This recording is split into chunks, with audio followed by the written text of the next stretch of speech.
Oh yes, welcome along to the Racing Postcast, brought to you by the Racing Post, sponsored by Unibet. Sam Hart in the hosting chair this week to take you through some excellent action from Newbury and Newmarket, alongside an esteemed panel as always. We've got James Stephens and Graeme Rodway from the Racing Post, and from Unibet we have Mr. Ed Nicholson on a weekend where we have the Group 1 Shaqab Lockinge Stakes. Big Rock or Inspiral, who are you going to be with? Let us know down in the comments. Ed, I'll come to you first. We had a good weekend last weekend, but this weekend brings us a Group 1 that there's going to be some divided opinions, I'm going to say. Divided opinions, and I think the weather is going to play a big part in who wins that. So we're recording this on Thursday, which makes it tricky. I've looked at more weather apps than form this week to find out what the weather's going to be, but we'll get to that race later on. But yeah, it's a cracking race, as it always is. Absolutely, it really is. The French raider Big Rock coming over to take on Inspiral in the 3:35 there at Newbury. But we start off with the 4 races from Newbury, and the first of which is the 150, which is the Aston Park Stakes. This is a Group 3 contest, and at the time of recording, Unibet currently have Desert Hero as their 15-8 favourite. Middle Earth is 7-2. Salt Bay is 4-1. King of Conquest 13-2. So Moonstruck 10-1 and 16-1. And bigger the rest. And our West Country correspondent, James Stephens, I'm going to come to you first on this one. Who wins the Aston Park? Nothing from the West Country, I'm afraid. Difficult race. Had a good look at a few, and I couldn't really make my mind up. But I've gone back to Desert Hero, who I did want to take on when I first looked at this race, because I thought he was quite short. But the more I've looked at the others, I just think he's the clear standout. Ran a really good race on return at Sandown. Looked as if mile 2 is definitely on the short side for him, and a mile 4 probably is going to be his optimum. I think a race course like Newbury is going to bring out the best of him. That big sort of long final 4 furlongs, get into a rhythm. That's going to suit him very well. I just think he's the one who's got a bit of class in this race, and that will probably make the difference. You can make a case for some of the others. I wouldn't want to be backing something that's not had a run recently, because I think it is quite a competitive race and he sets a good standard. Salt Bay ran well at the meeting last time. He'd definitely have a chance, but I think he's too short on what he's achieved so far. So I think you've got to play it safe with Desert Hero here. He looks solid. Absolutely, yeah. Had that prep run, that Gordon Richards Stakes at Sandown. Graeme Rodway, who are you keen on the Aston Park Stakes? Yeah, good to see you, Sam. I like Salt Bay, actually. I disagree with James. I think that this might be his day, Salt Bay, a little bit of Salt Bay. Going to pay for the steak on Saturday night. His 2 best runs have come at Newbury. Last season, he was second there on heavy ground behind Not So Sleepy, and then he produced a career best run there on his last start when Al Kareem and Hamish, he was right alongside them, and he came from right the way at the back of the field that day, made up an awful lot of ground, which isn't easy to do when the ground's on the soft side. When you consider that Hamish and Al Kareem are a lot more tough, battle-hardened performers than he has, and had a lot more runs than him, I thought it was an excellent effort. And he's still very, very lightly raced, isn't he, Salt Bay? I think there's plenty more improvement to come for him, and he'll come on from the run. So I expect they'll ride him a bit more prominent here as well, Sam. Last season, some of his best performances came when he was up the pace, so I don't expect him to be so far behind. I think he just made a mess of the start last time. If they can get a better position in this race, I think he'll go 2 better than when he was 3rd over the course last time. Okay, Salt Bay well supported for the Rafe Beckett. They'll say it quietly, but they're hitting a bit of form now, aren't they, the Rafe Beckett team? Ed Nicholson, to finish us off in the 150 at Newbury. Are you in agreement with any of the gents? I'm in agreement with both of them. I think Salt Bay's got a great chance. If the going was to change to soft or worse, I think it would have a serious chance. The weather app says it's raining there at the moment. It says there's not much rain tomorrow, and then it will rain on Saturday, giving 6 millimetres, 90% chance of rain. So the horse I've gone for is a horse that's one on good, it's one on soft, and it's one on heavy. So I'm in agreement with James. I'm going to go with Desert Hero. You know what you're going to get with Desert Hero. I think he's top rated in the race. He'll do better for the extra 2 furlongs from his reappearance. Obviously, 3rd in the ledger. You think that they'll expect his horse to improve up the ladder from Group 3s to Group 2s to Group 1s. He's entered in the Coronation Cup even. the Hardwick. So yeah, Desert Hero would be my selection. Nice to see Semharm there, who won for us on the podcast, 25-1 winner. Not a few weeks ago that I gave. And actually looking at his rating, he's not that far behind, is he? He's 110. So 16-1. My heart would be with him because he did me a favour not too long ago. But my head says Desert Hero. Yeah, Ed Nicholson had a really good weekend that weekend, especially putting up 25-1 Kemar. I don't know whether he can do it again this weekend. But yeah, 2 votes for the Royal Runner then in Desert Hero and 1 vote for Salt Bay in the 150 at Newbury. Moving on to the listed race there, the 225 is the Carnarvon Stakes over 6 furlongs, where Relief Rally's topping the market at Unibet 130. James's Delight is 5-1. Pocklington is 6-1. Mr. Sketch is 15-2. Elite Status and A Day in Devon at 8-1. Double figures and bigger the rest. And this is our money back race. Is that correct, Ed? Yeah, it's a strange one to do money back, but it is quite competitive for a listed race. We normally do money back on a handicap, but yeah, money back second or third. If your horse comes second or third, you will get your money back. Terms and conditions apply. Difficult race. 4-1 the field. I couldn't understand the price of Elite Status. I thought it's quite big given what he did last year. It's rated 102, which puts him joint top on ratings. 3 from 6 last year, won the National Stakes. I mean, that was an eye-catching performance, and then went on to finish third at Royal Ascot, won in Deauville, and then contested 2 Group 1s at the back end, including the Middle Park. So, you know, he's entered for the Commonwealth Cup, of which he's a big price at the moment, 66, but he's got the form as a 2-year-old to definitely be involved here. The stable is in good form, as we know. And I think we're going 8-1 at time of recording. I just thought that was a big prize. There's a couple of reasons why you wouldn't back the horses towards the front end of the market, including Relief Rally we spoke about on the podcast a few weeks ago. So that will be my selection. I have to give a mention to A Day in Devon, who the West Country correspondent will probably be speaking about, but he's been a great servant to the stable this year. Oliver Searle, who looks after him, has won 3 times on him, and he won the big listed race at Bath recently. She is a really good mare for the stable, but I think she might be a bit outclassed here. Elite Status was one right at the top of my list here, G-Rod. We go back, and I've mentioned it so many times, but that pre-Morney from last year that Van Dijk won, and Matchuel in second. We had Jassor, who finished 8th that day, come out and win impressively in the Commonwealth Cup trial on Royal Ascot Trials Day. Elite Status was 1 place ahead of Jassor that day. That race is working out to be pretty good, and 8-1 might be a big price. Yeah, and he was good at this time last year, wasn't he, Sam? Early in the season was when we saw the best of Elite Status. He was wildly impressive. I think you were there with me when he won the listed race at Sandown, which is coming up next week, isn't it? The National Stakes. He did, however, go backwards towards the end of the season. I don't think there's any doubt about that. He was well held, wasn't he, at Deauville and at Newmarket. Carl Burke is, he's having a good season already, isn't he? He's really flying along. So it wouldn't surprise me if Elite Status come back to form. I want to be taking on Relief Rally because everyone says that, she's really small and that she'd be a 2-year-old, and she was turned over as favourite, wasn't she, first time up in that race at Newbury last time, which threw up the Guineas winner. I didn't think she ever looked like winning that race. Maybe she didn't stay, but I'm not convinced she's trained on. So the one to be with is James's Delight, I think. Clive Cox, brilliant with sprinters, isn't he? And this one absolutely thrashed a decent field at Pontefract on his first start of the season. The third was Bellarchi, who won a hot handicap at Ascot last week. The form's worked out really well. He's beaten in the Greenham next time, but then came out and defied a £9 higher mark on his last start at Newmarket. I think he's improving rapidly, and he's going to make up into a group sprinter in time. So James's Delight for me, Sam. Yeah, we know what Clive Cox can do with these sprinters. James's Delight for Graeme Rodway, currently around 5-1 with Unibet. To you, James Stephens, then A Day in Devon. Is that going to get a mention? Like the horse a lot.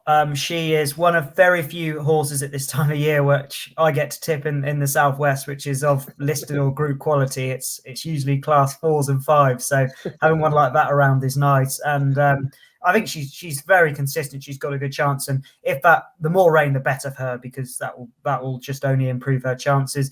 I do fear, like Ed suggests, that there's going to be a couple in here who might just be a bit good. Agree about Relief Rally. I was at Newbury the day she was beaten in the what I call the Fred Darling. It was the Fred Darling. And I just have my doubts that she's trained on, although 6 furlongs is definitely the right move. She could be miles better than these. She could improve and she could be back to her best. Wouldn't be a surprise. Same with Elite Status. I mean, he went off silly short at Royal Ascot. That's how good he looked at Sandown. But I can't be backing him given what happened last season. So I've ended up looking at Pocklington at a price. And this horse hasn't really achieved much. He's won twice. And last time out won what looked a pretty ordinary race at Newcastle. Turned over an odds-on favourite, a long odds-on favourite in Army Ethos, who ran okay at Newbury. So the form isn't great. But if you go back to his 2-year-old form, he was second in a Coventry. And I think he's a very, very good horse. The front two raced well clear. I think Army Ethos ran to a good level that day. So I think the form does add up. He's only had 2 races. He's stepping up. He's off the all-weather for the first time. So there's loads of risk attached. But I don't mind taking a chance that this could be quite a good horse.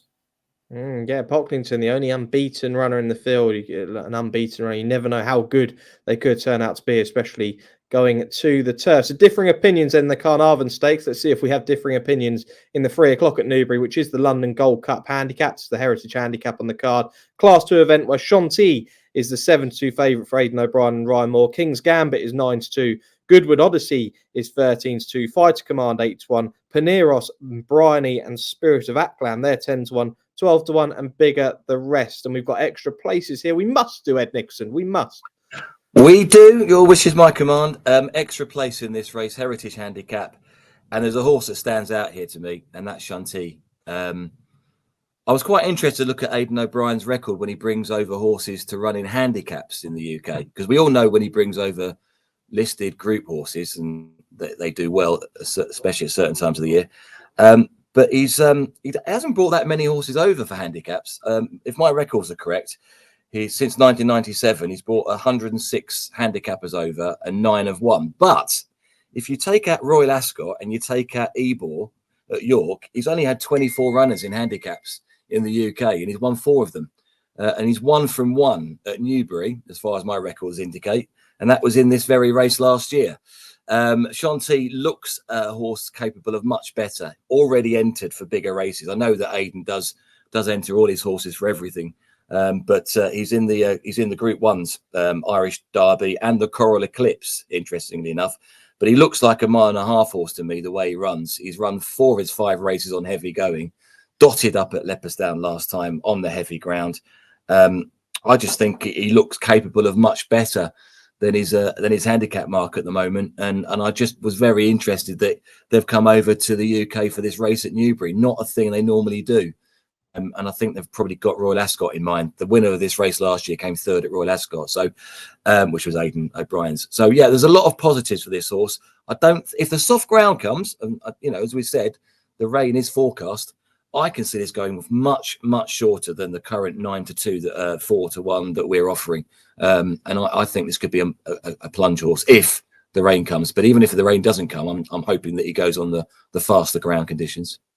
Absolutely, yeah. Ed Nicholson mentioned there that Aidan won the race last year of unbelievable at around 9-2. I think the starting price was then. Similar prices here, James Stevens. Are you keen on Shanti?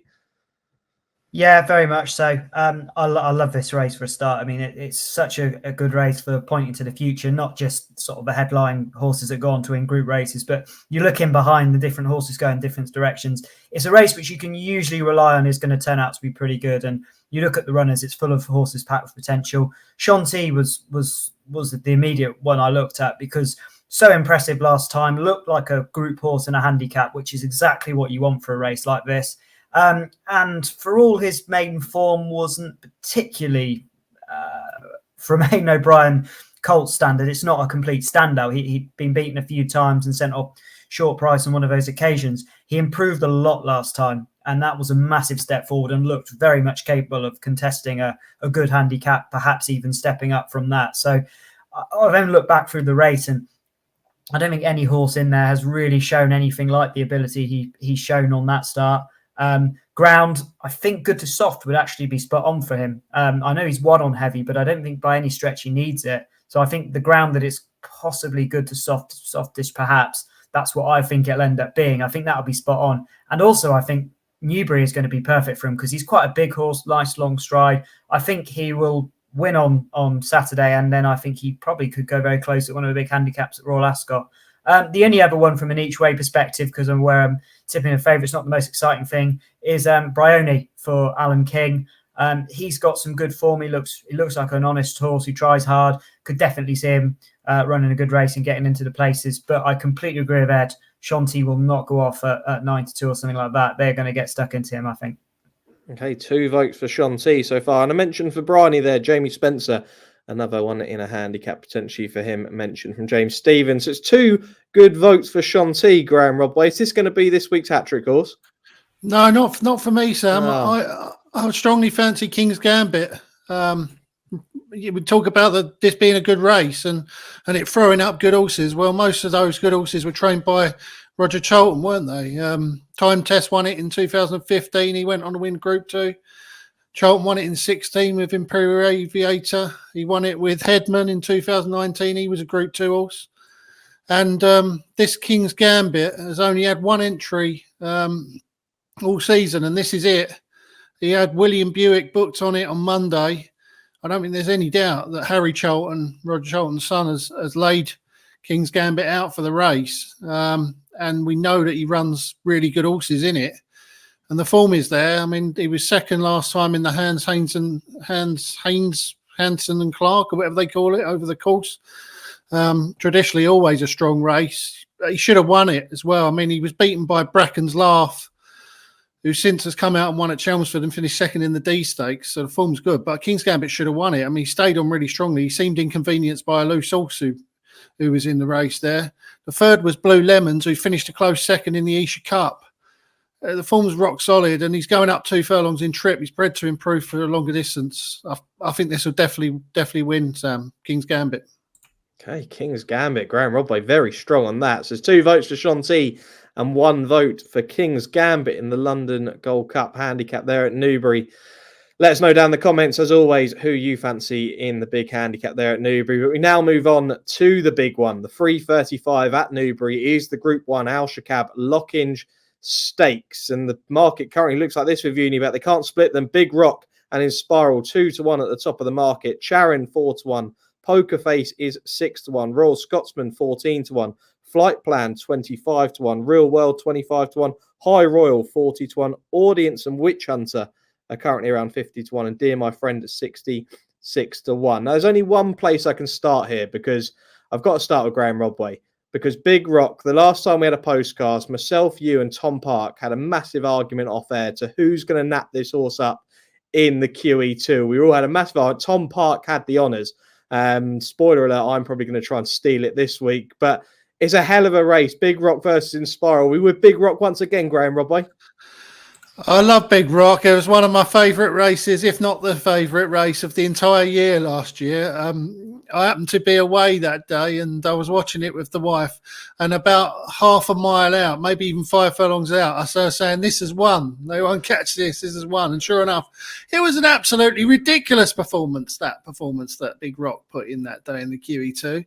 He was so fast over the first 6 furlongs, he might well have won the sprint on the same card. I mean, I think he would have. It was incredible. You know, I mean, it was such an exciting point. It reminded me of Hawkwing in this race. Do you remember Hawkwing years ago when he just sort of went out in front and went further and further clear and nothing ever got near him? At the time, stacks up incredibly well. He broke the clock there at Ascot.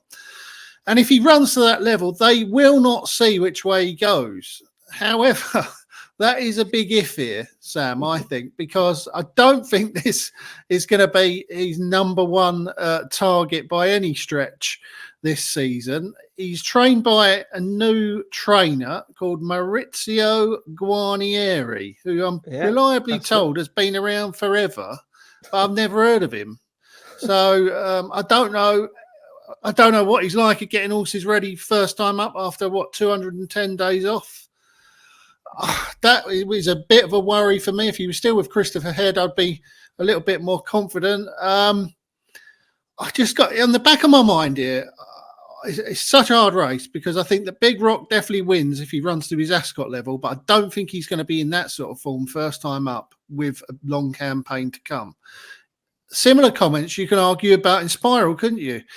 You know, she looked really good. She beat Big Rock at Deauville last year, and I don't think Big Rock was in the Big Rock that we saw at Ascot, but nevertheless, she did beat him, and she won in the US, of course. But she wants fast ground, and it's going to be softer. And again, I'm not sure she's going to be fully wound up first time.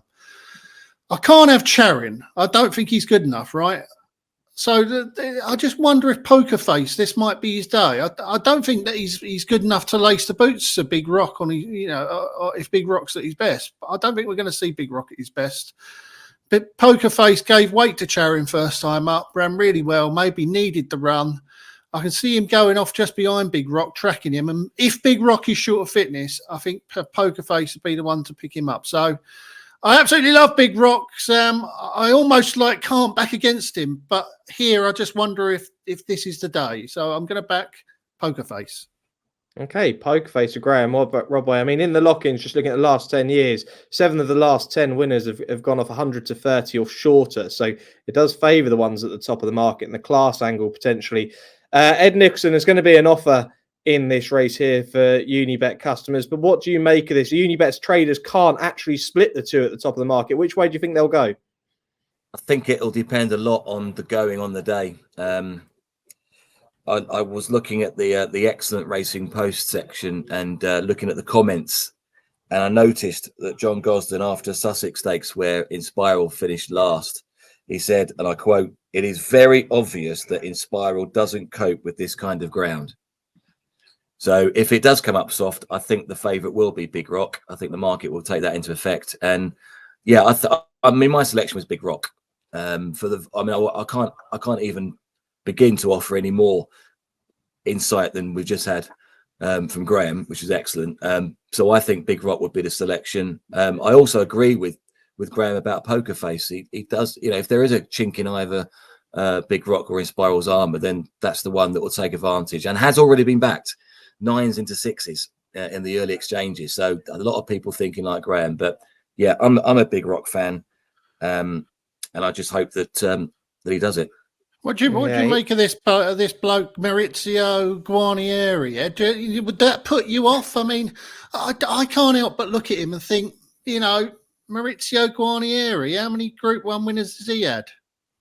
To be honest, I'm like you. I don't know too much about him, but I dare say that the owners and those behind the stable would have thought long and hard before they placed a horse such as him in their care. So that'll do for me. But yeah, I mean, the one thing to note is that last week you weren't on the show, Graeme, but we talked about a horse who was like £11 clear in a listed race. Was it, Sam? I can't remember. But yeah. But it was so far clear that we thought even if they did need the run, they would still win. And what interested me and what I learned about that was that it was so fresh that it went to post really quickly and came back as quickly for the first 3 furlongs and then disappointed. So when they aren't fit and they're going first time out, maybe that is a time to take them on. So that's a good point you make about Big Rock. But no, I think he's well clear on the ratings as well. So I'll give Big Rock a chance. So you don't want to be going to Group 1 not fit, do you? So you can't, you're not looking at this as a step on to the Queen Anne where he's going to go next. He's going to be trying to win this Lockinge. It's a Group 1. So I'd expect that he would be, if not 100% fit, 98% fit. He's not from 13 in the last 14 days. Maurizio Guarnieri is a trainer. Only 2 of those have been placed.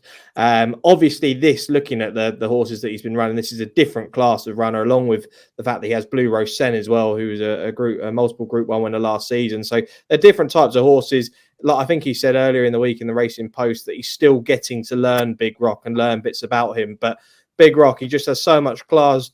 James Stephens, do you think we're going to see a similar performance in terms of fact? Do you think he's just going to bounce out and try and say, catch me if you can?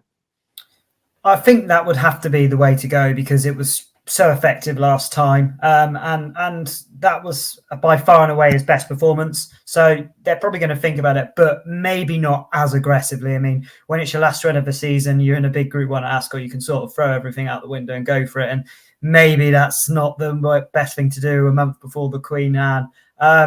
Yeah, I'm going to basically repeat what the two chaps have said about Big Rock, because he's my selection, and I like I know you mentioned about Ed there, how many sort of pounds. I quite like the percentage analogy with looking at it. So for me, I can't have Inspiral on the ground. So you're looking at Charon and Poker Face then. I reckon a 90% Big Rock could still be enough, maybe just to nose it. So that's the way I look at it. So I'm very much happy to take the odds he is. Yeah, Rodders, I get your point about the new trainer, but on the flip side, this is somebody who's been sent all of these good horses. And if there's one thing I don't think he would want to do, and I certainly wouldn't if I was in that position, is to leave horses undercooked in a Group 1, because he is going to have so much pressure on this season getting those horses. And it would be up to him to get a big start. So he may well be teetering towards making sure the horse is ultra fit. That I read in the report that Scott did in the build-up that the jockey's been out riding him out. So they've got some sort of insight as to where he is. It's not completely starting from scratch. So I think he'll be fit enough. I'm not too worried about that. I think they'll be on the side. I mean, look, we don't know much about this trainer and how good he'll be, but if there's something about fitness, I think they'll have done all they can to ensure he's fit for today rather than the rest of the year. Poker Face, I can't really add much from what you guys have said. Definitely think he'll reverse the form with Charon. A really good improving horse last year. Ground will be fine for him. And the only sort of nippet I can give you is trying to follow up the declaration story today. I've spoken to the owner who is getting a flight over. So if you're interested in that sort of angle, the owner is coming over from Gibraltar. So maybe that's a positive. Okay, yeah, look, the panel are fairly keen on Big Rock, but Poker Face seems a strong kind of each way bet to nothing sort of selection in this race. Well backed, as Ed said, with Unibet 9-1 into 6-1 currently. I will just quickly mention that pre-Jacques Lamar last season where Inspiral did beat Big Rock. That was on good to soft ground, described as good to soft ground in Deauville. But I will say that was an inspired Frankie Dettori ride as well. So everything went right for Inspire, and Frankie did so much to get that horse up. So yeah, it's going to be a fascinating contest. Who knows how much rain we're going to get if it goes really soft. The Goslings have already mentioned that the horse may come out in Spiral. We've already been pre-warned about that. But if you do want to hear the reports on Big Rock and Maurizio Guarnieri, Scott Burton, our France correspondent, did an excellent piece that you can see on the Racing Post website. Do go give that a read. So there we go. That's Newbury done and dusted. We'll be covering 3 races from Newmarket shortly after this. Want betting on the horses to be anything but flat? With an app that impresses every time out. You're on. Want to watch live streaming of races in the UK, Ireland and around the globe?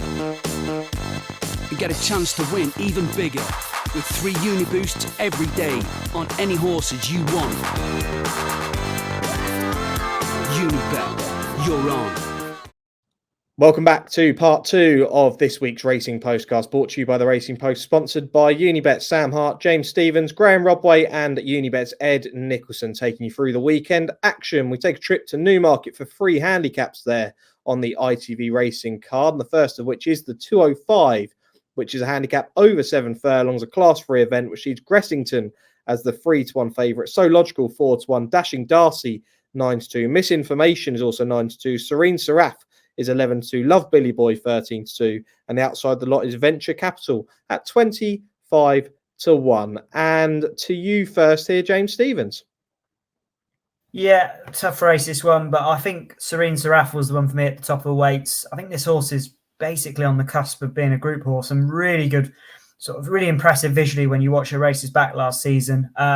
Having travelled well through some of her races, I think her last run was a massive disappointment. I'm happy to draw a line through that. I've read that Richard Hannon's sort of eyeing a shot at the Sandringham with her. She was at one point even in contention for the Guineas. I'm sure Ed will know a bit more, but for me, this is a horse that's potentially got a lot more to offer, and they have got an eye on the Sandringham, so she would not necessarily need to win, but she'd need to run well here, and you'd want to be encouraged. So I think she'll be fit enough to run well. Good claimer on, taking off 3 because she's top of the weights, so she's interesting. I did have a long time for So Logical. I think a lot of people look at the Newcastle form and say it wasn't much, but she did win that well. But I just wonder whether this class horse will prove it on the day. Okay, yeah, Serene Seraph, Alex Wojkanski taking off £3. Excellent jockey. Currently 11-2 with Unibet. Ed Nicholson to you next. Who wins the opening race we're covering from Newmarket? I thought So Logical was the logical choice, to be honest. John and Thady Gosden trains. I was interested in the angle of a Newcastle maiden winner on the all weather from the Gosden camp running next to the Newmarket handicap. I don't remember it happening too often, and from the stats that I got, and I might have got the wrong information here, but that's only happened 8 times, and he's had 2 winners. Yeah, I thought So Logical, because they can go anywhere, can't they? If they got a maiden winner at Newcastle, and to go to Newmarket, which you would have thought would be more difficult, I would have thought more competitive. I was interested that they've gone that route. They've got Holly Doyle booked. It is a really competitive race. It's a more of a guess up than usual for me. But I'm going to go for So Logical. Has only ever raced over 7 furlongs in 4 runs. And I just thought it might be a little bit better than a rating of 77 from a Gosden camp. Okay, So Logical, Fred Nicholson. I should have mentioned there, James Stevens put up 3 and for Richard Hannon. Ed, when can we read the Richard Hannon blog, our Unibet ambassadors, Richard Hannon's blog? Yeah, well, he's got runners tomorrow. He's got 10 runners tomorrow. We're writing that blog up as we speak, and I've actually got some later on. Spoiler alert: I've got a tip for one of his horses on Saturday, which I can, not a tip, not from him, but we did talk to him about this horse previously. So so 10 on Friday, and so that's being written up, and then tomorrow for Saturday will be around about the same sort of time. So yeah, Friday around about 4:00 for the Hannon blog for Saturday. But his horses are in good form, and the fact he's running 10 on Friday tells you that he's raring to go. So yeah, I agree with what James said. This horse will be fit and raring to go for the seasonal debut. Okay, yeah, do check out unibet.com for that, and also you can have a look at their social feed where you can get access to Richard Hannon's blog. Graeme Rodway, you're to finish us off in the 205. Who do you like? I like Dashing Darcy. Sam, I thought that this horse looked really good on the all-weather a couple of times last season. He was, looked pacey. He was up to the 4 in a couple of races at Lingfield, kept on very strongly to record good times.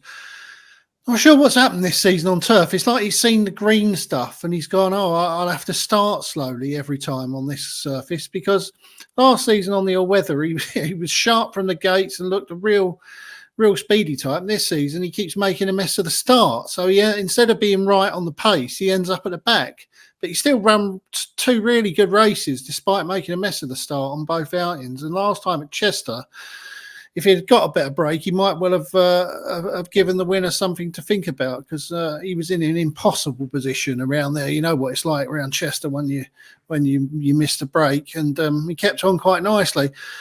I just wonder whether this time, having seen him miss the break a couple of times, if there's anything that Roger Varian might consider doing at home to try and get him out the stalls. Because if he does come out the stalls, he will race prominently, I think, like he did last year at Lingfield. And if he is nice and prominent, I think you'll see a much improved performance. So let's hope he doesn't blow the start this time. Dashing Darcy for me, Sam.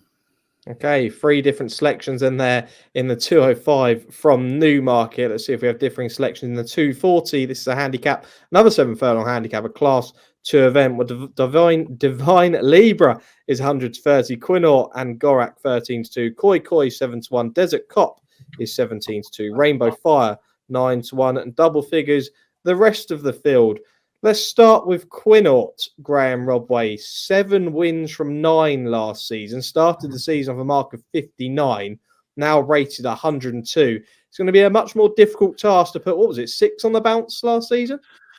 Yeah, a big fan of this horse, Sam. I saw him win the first of, not the first of his sequence, but I think it was one of his early ones, because I know he won at Brighton before. But when he won at Newmarket on the Thursday night of this meeting, and then he won on the Saturday 2 days later, the 3-year-old handicap that's on Sunday this year. So he was twice a winner at this very meeting last season, Quinault, and he's just a great horse. He just powers off in front. He's a keen goer and he stays well, and he loves this track, and he gets on well with Luke Catton as well. But he is up to yet another career high mark, isn't he, of 102, and it did seem to find him out at Ascot on his last start in October.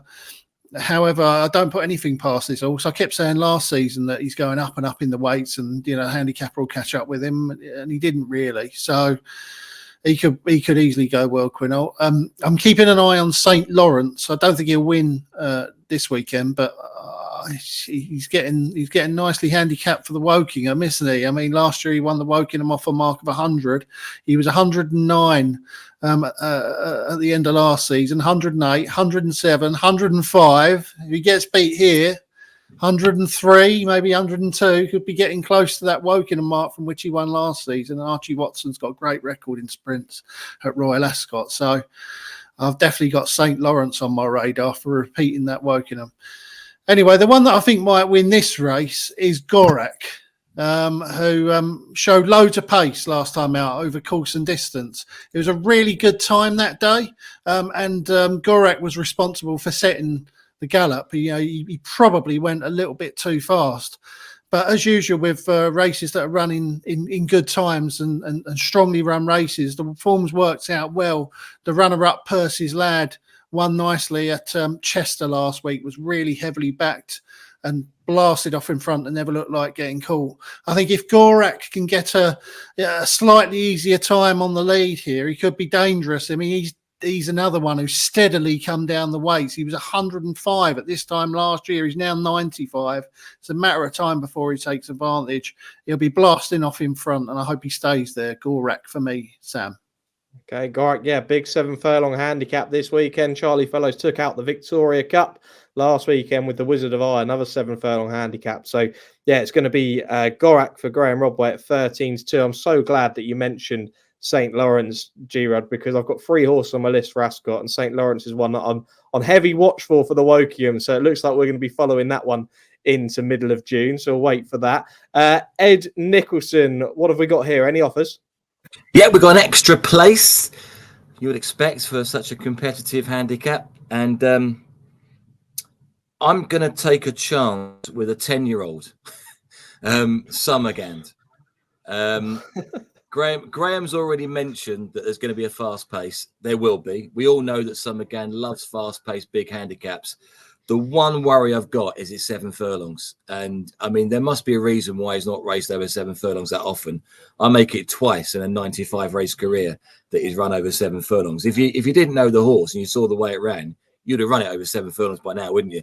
The way he leaves it late. But I thought the angle here was I thought you might get a bit of a price because of that last form figure. It's down as being north, but he was pulled up after the first furlong. Horse in front of him, Hispanic, fell, unfortunately, and he just came back in his own time. So that was a pulled up. Forget that run altogether.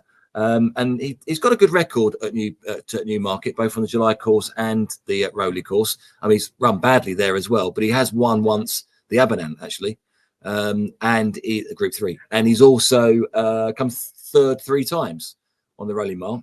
So I just thought when I looked at the prices before doing the research, he was a bit bigger than the 11-1, 10-1, and I actually put my notes. It was a crazy price, but he is only 11-1, so he probably is probably about the right side of price. But I can just see him running on the extra place.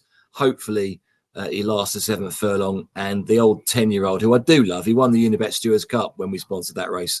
So I've got a soft spot for him, and probably it is my heart over my head again. But yeah, I think Summergand will go well at a fair price, especially with extra places.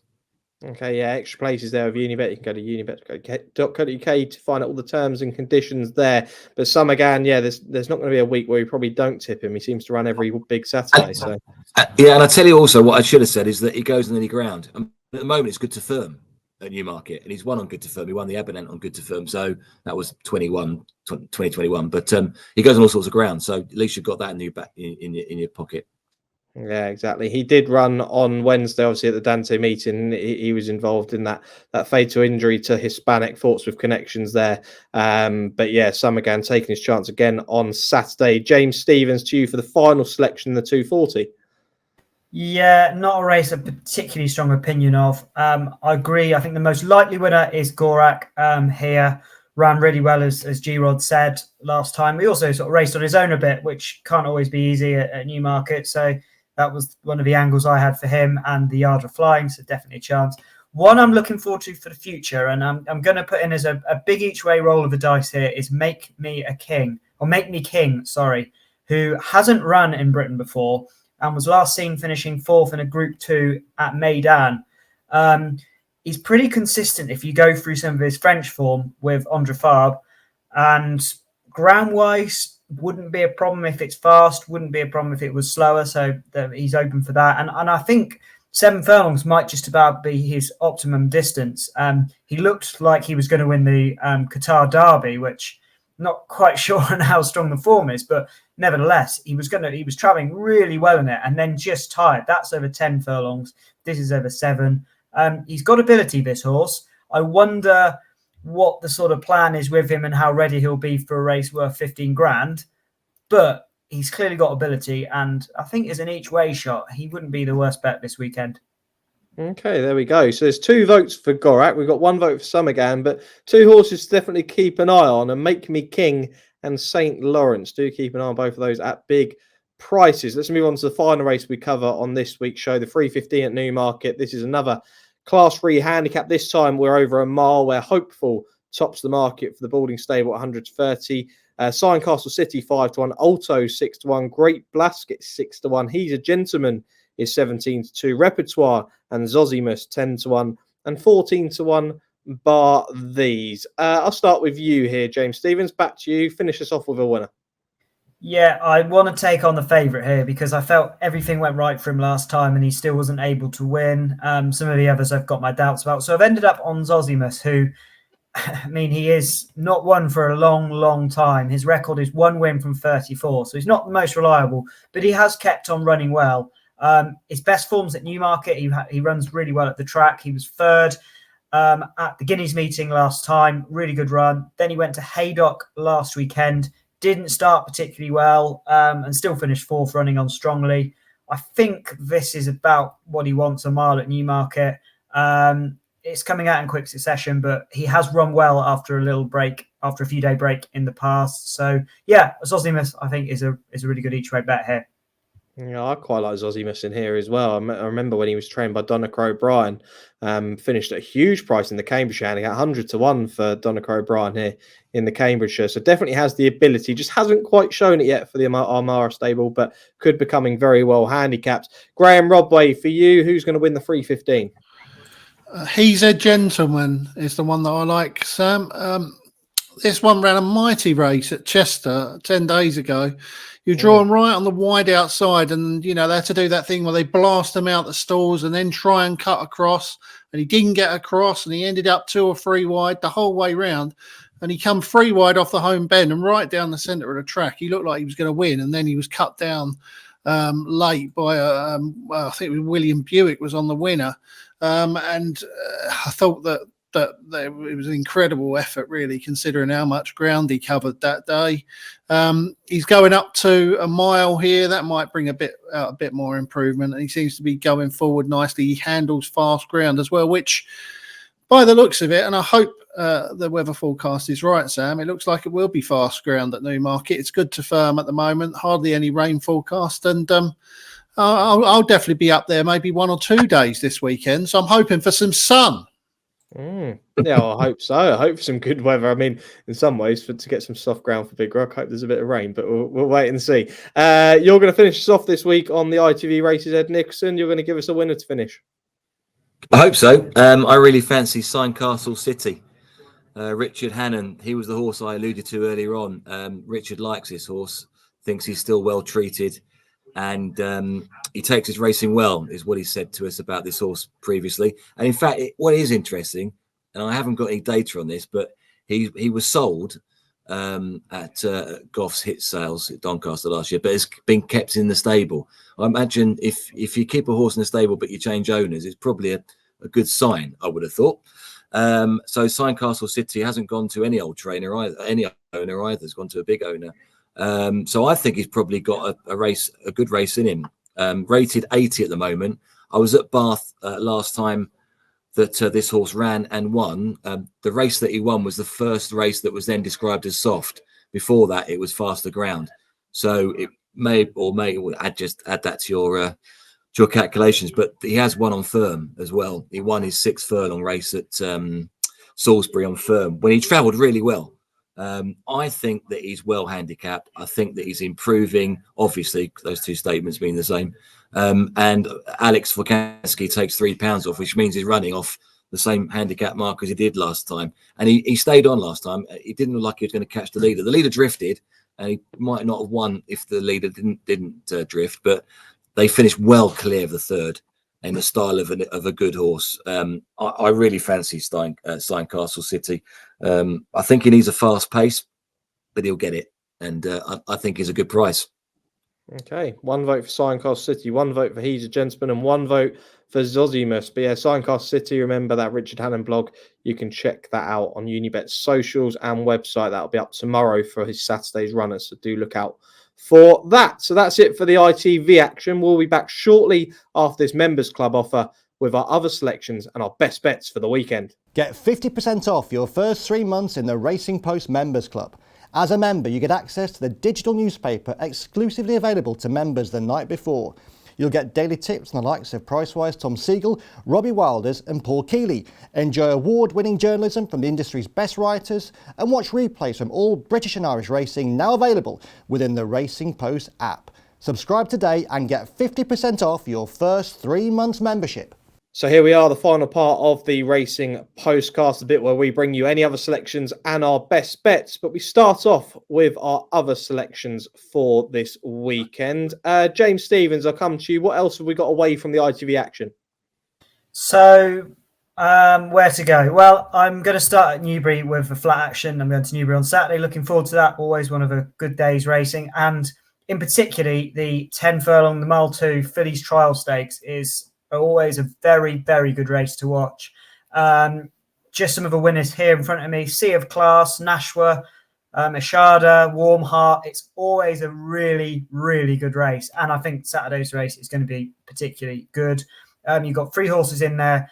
Ciola, Ejabaya, I think that's how you pronounce it, and Diamond Rain, who have all won and looked impressive on their first start. And Diamond Rain is definitely the one for me here. She ran at Ascot at the start of the month, and I was sort of half watching it at the time. I remember thinking this horse is really, really impressive. I watched it back and was even more impressed because everything went wrong and she still won. Started slowly. She then had the 2 horses in front of her basically bump, so she got squeezed out. She was on the rail last and turning in, so had to come all the way out widest. Only really got a full run of it with about a furlong and a half to go and still managed to win. They went a bit of a crawl and it was turned into a sprint. And this horse definitely wants further than a mile. So everything about that run suggests you can mark it up. I looked at her a bit deeper and realised she's out of Dancing Rain. So she's bred to be pretty good as well. Everything about that race was pretty good. And the more I've watched it back to look at the times and things like that, it all points to her being a very, very good prospect. She's got entries in a few good races, not the Oaks, but the Irish Oaks. I thought she was in the Ribblesdale, but she's not. Everything about this horse, I think she could be very, very good. I remember a few years ago, I backed Sea of Class in this race and followed her career, which ended in the agonising defeat in the Arc, which I'm still gutted about. But hopefully Diamond Rain will win on Saturday and I can follow her to greater and better things. It wouldn't be without some jumps action as well. That's a Dazzler at Uttoxeter, at Bangor, sorry. Really good run last time. Second in what I think wasn't too bad a race. Hopefully he goes one better. I think that's the 8:03. Okay, there we go. 2 races there to look out for. But that race, that 5:15 at Newbury is sensational, is it? You could see a right star in there. But Diamond Rain looks the one for James Stephens. Graeme Rodway, anything else for you this week and away from the action on ITV? Yeah, I mean, I'll be half tempted to go to Newmarket on Sunday, as I've already said. And there's a strange sort of one of those early evening meetings, 3:45 to 6:45. The 5:45 is a valuable 6 furlong sprint handicap that Quinault won last year, and it's got quite a roll of honour recently. Like Harry Free won it before going on to win group races. Jumbie won it before becoming a group horse. I think there might be a group horse in it again this year. Serried Ranks for Rafe Beckett. Ross Orion's already booked to ride it. All of his horses have been coming on significantly for their first run this year, haven't they, Rafe Beckett's? Apparently they're a bit of a hold-up earlier in the year, and it just taken them a bit more time to hit their form. But I thought Serried Ranks shaped quite well in what is often a hot race over 5 furlongs at Sandown on that Friday before the big race on the Saturday, the 365 Gold Cup. He was 5th. He wasn't quite quick enough over 5 furlongs that day, but his best form's over 6. That was probably just a pipe opener. He kept on nicely towards the finish. And I think that Serried Ranks can develop into a group horse possibly after winning, hopefully, the 5:45 at Newmarket on Sunday. Okay, 5:45 at Newmarket. Serried Ranks, one to look out for on Sunday from Graeme Rodway. And Ed Nicholson, it's been a while since you've had any other selections, but I believe you've got one this week. Yeah, I'm going to give you a couple, actually. The first one is just an unraced bumper horse from Nicky Henderson's. I haven't spoken to Nicky about it, but I know that they think a lot of it, and it hasn't run. It hasn't obviously ever run. It's a 5-year-old maiden bumper horse. They've been wanting to run it for a year and a half, but the owners have been very patient, and it's a half brother to Angel's Breath, who we all know is a very good horse, or certainly was going to be extremely good until injury prevented him from reaching the heights that he no doubt would have reached. But they've got a half brother in Calimistic, the Potters. They've got lots of horses, the Potters. They are big breeders, owners of operation. They love their racing, and they've been very patient with Calimistic. A maiden 5-year-old running in a maiden bumpers only race at Stratford on Sunday on good going, which is key. So I think they'll be disappointed if it doesn't go close. I've got no idea what price it will be. It's just that I know they quite like the horse. So Calimistic I'm going to be looking out for anyway. Obviously, if it's 1 to 3, it's not a bet, but just have a look and see what the market is. And then also, we spoke about Richard Hannon. I just thought I'd give you a little bit of a clip of a Richard Hannon horse that he mentions tomorrow in the blog. So the blog will be posted a little bit later on. But in the 4:35, this is what he says of one of his 10 runners tomorrow, Houston, with double N at the end. He's already got a mark of 92, but I think he's more than capable of winning a maiden, and the step up in trip is a massive plus. I'll be disappointed if he's not capable of going extremely close.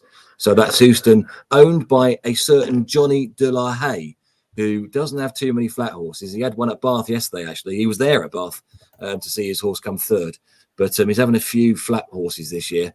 So Houston, who goes up to 10 furlongs for the first time, I think that's maybe worth a little look in the 4:35 at Newbury tomorrow. I'll be there at Newbury, so I'll certainly be having a look at that horse myself.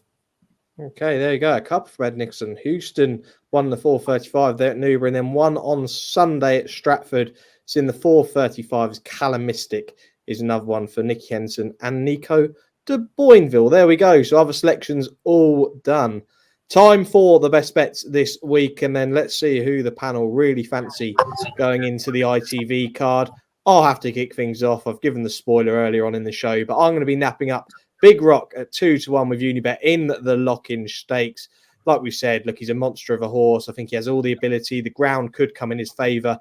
Inspiral, we don't know whether she's going to run, but this horse I still think has more to show moving forward with his career. And look, it's Maurizio Guarnieri's first time with this horse, but I do think he has all the ability in the world. So 2-1 for the Lockinge. I'll have Big Rock. Graeme Rodway, your best bet this weekend? Yeah, I'm with Salt Bay in the first race at Newbury, Sam. Salt Bay in the first race from Newbury on Saturday. That's the Aston Park Stakes. They're the 150. James Stevens, who's the best bet for you? Firstly, Sam, well played for not only having the nap, but getting some matching colours to go with it. So full credit for the dedication there with blue. Shanti for me. Shanti, that's in the London Gold Cup handicap. Yeah, I need to get myself a set of the silks, don't I? Like a team kit. And Ed Nicholson, your nap for the ITV card, please. Yeah, really fancy Castle City in the 3:15 at Newmarket. I think he's still well treated. He's actually run third on the Rolling Mile off a mark of 86. Can run today or Saturday off a mark of 80, having won off 77 last time at Bath. I think he's got plenty more in the tank. So Castle City for me. Okay, Castle City in the 3:15 at Newmarket. Fred Nixon, you can see all the naps on the screen now. They will be boosted at the time of the upload of this video and podcast. So do head to unibet.co.uk to check those out. Right, I've got a couple of minutes left. As always like to see what the panel are up to this weekend. James Stevens, I'll start with you. What are the plans for you this weekend? Yeah, back for the Lockinge. I actually went to school and was brought up in Newbury, so it's a meeting I always used to go to growing up. So I've always liked to attend it. Seen some very good horses over the years. I was there for Frankles and all those sort of good ones. So no, back there and enjoying the day at the races. I might be joining you at Newbury on Saturday there to support Big Rock. We'll wait and see. Ed Nicholson, we didn't really hear what you were up to last weekend. We had a few gremlins in the system, but this week we don't. What are you up to this weekend? Probably good. I am going to Newbury tomorrow, where we sponsor the Unibet Handicap on the ITV card. That's Friday. And then I'm going to relax over the weekend. A big week last week at Gibraltar and then at Chester on the Friday. So, yeah, it's going to be a relaxing weekend, but tomorrow racing at Newbury. And same as James, it was one of the first courses I went to. I went when I was on my 8th birthday. I went to Newbury. I think that was in September, so it wasn't this meeting. But, yeah, lovely course. Well, would you believe it? I've absolutely adored racing. I've been to many tracks all over the world, but the one track I've never been to is Newbury. So it'd be a debut appearance for me if I do go on Saturday. And Graeme Rodway, you said you are heading to Newmarket this week. Are there any other plans for yourself? Well, where do you want to start this weekend, Sam? I mean, it's an amazing weekend, isn't it? What we've got, we've got the US PGA Golf. We've got Fury fighting Usyk. We've got great racing. We've got Premier League final day on Sunday, haven't we? So, I mean, if you love sports, it's just one of those weekends, and this is my plan for the weekend, is just to completely immerse myself in all of it, golf and boxing and football, and maybe a little trip into Newmarket in between. I'm not that far from there, so look forward to it. I'm not sure when I'm going to be there, but I can't wait. I'm hoping it's going to be sunny, nice picnic. What a summer day it could be, either Saturday or Sunday or even Friday. It is a hell of a weekend, isn't it? Loads of sport. I'm actually going to be at Wembley on Sunday for the League Two playoff final. I don't actually support either teams or Crewe or Crawley, but my cousin has led Crewe as a captain for the whole season, bar fracturing his foot towards the back end of the season. So unfortunately he won't be playing, but I'm going to be there supporting Crewe, and he has been told that he will be lifting the trophy if they do it and make their way into League One. So an exciting family occasion. I'll be looking forward to Wembley on Sunday and hopefully a Big Rock performance on Saturday. So we'll wait and see. So there we go. That's it for this week's Racing Postcast. Big thanks to the panel as always. Do check out unibet.co.uk for all of those offers that we've talked about during the show. We'll be back next weekend. I know we've got we've got the Cox Hat and the Height of Fashion Stakes from Goodwood next weekend, I believe. Looking forward to that. I'll be off to Goodwood next Saturday. But as always, do comment, share and subscribe, and do gamble responsibly. We'll see you soon. Bye-bye.